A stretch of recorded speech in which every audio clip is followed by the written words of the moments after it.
And we're live from the living room as Doug eyes up the matchday spread. He's reaching for the Buffalo wing. Perfect! Hang on, what's this? Oh, he's gone for a can of Pepsi too! Incredible! What a finish! Sensational combination! Look at the delight on his face. There's no doubt about it. It just tastes better. Match days deserve Pepsi. Food deserves Pepsi. Grab a pack of Pepsi Zero Sugar for today's match. It's poetry in motion. Listen, all you New Yorkers. Excuse me, taxi. Okay, man, we're looking around. This is the 77 WABC minicast.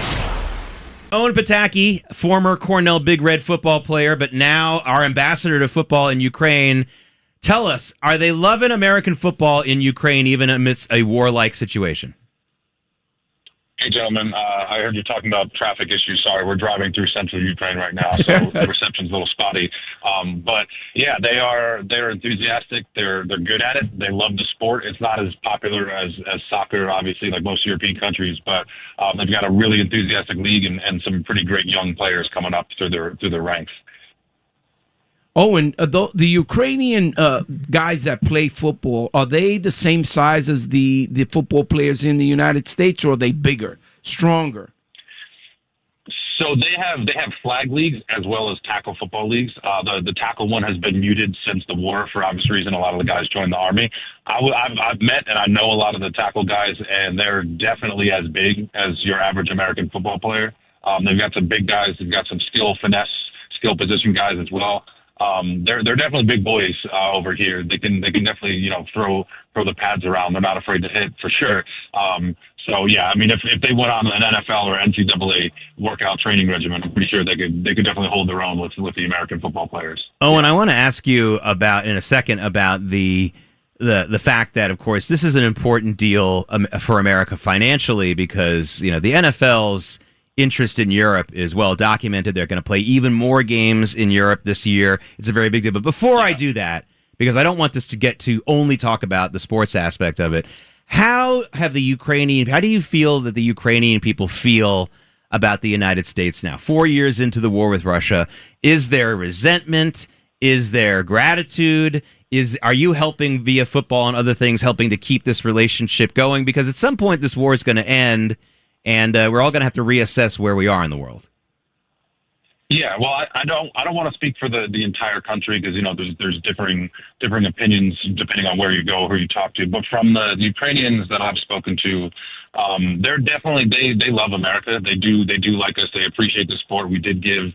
They appreciate a lot of there's a lot of private sector to our own interest and investment in Ukraine, and there's a lot of morale support from YouTube personalities and American media figures. Like there's still a spotlight on Ukraine from certain parts of American society. So I think Ukrainians, they still like us. They're still grateful and appreciative. I think they'd love to see more engagement from us. I do think there is they do want to hear from us. They do need our support. They do want our support. So I'd say it's a mixed bag in that sense, but they're optimistic. They've been through a lot. I think it's true to say they're tired collectively as a country. They've been through a lot. They've been through 4 years of brutal war. If you live in a city like Kyiv, you're getting bombed or missiles struck most nights, if not every other night.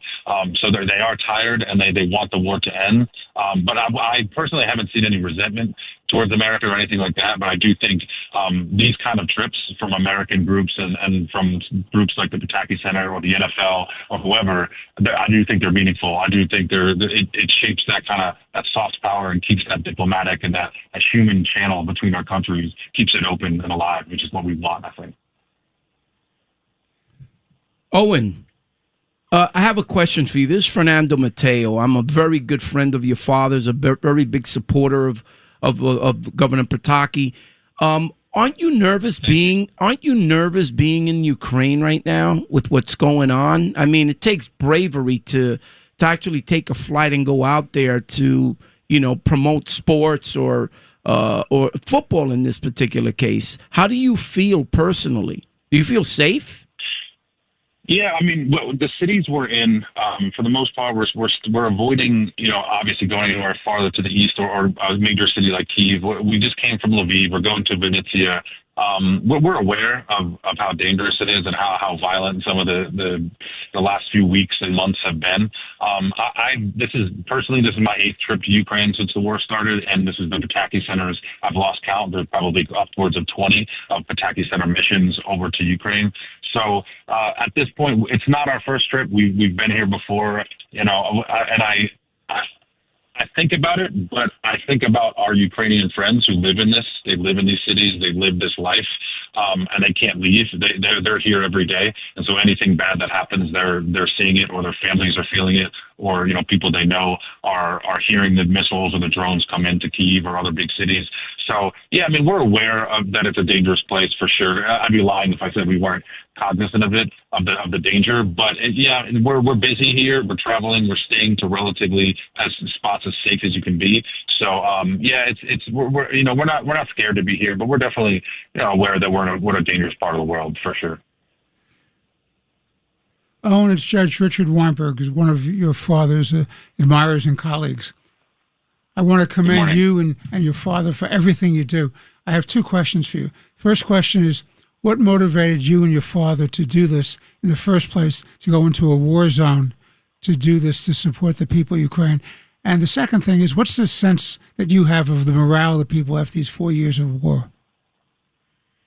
Yeah, well, it's a broad question, and then we could talk about it for a while. I think one of the first things was just how, Ukraine did not ask for this war. Putin and Russia invaded Ukraine, and it was unprovoked and it was unjustified. And I think we just thought that, Ukraine, they want to share our values. They want to be part of a free, democratic, Western world civilization, and Putin wants to keep them under his thumb. And so we just felt like the Ukrainians, they shared our values. They share the vision for the future that we in the free West have and are lucky to take advantage of.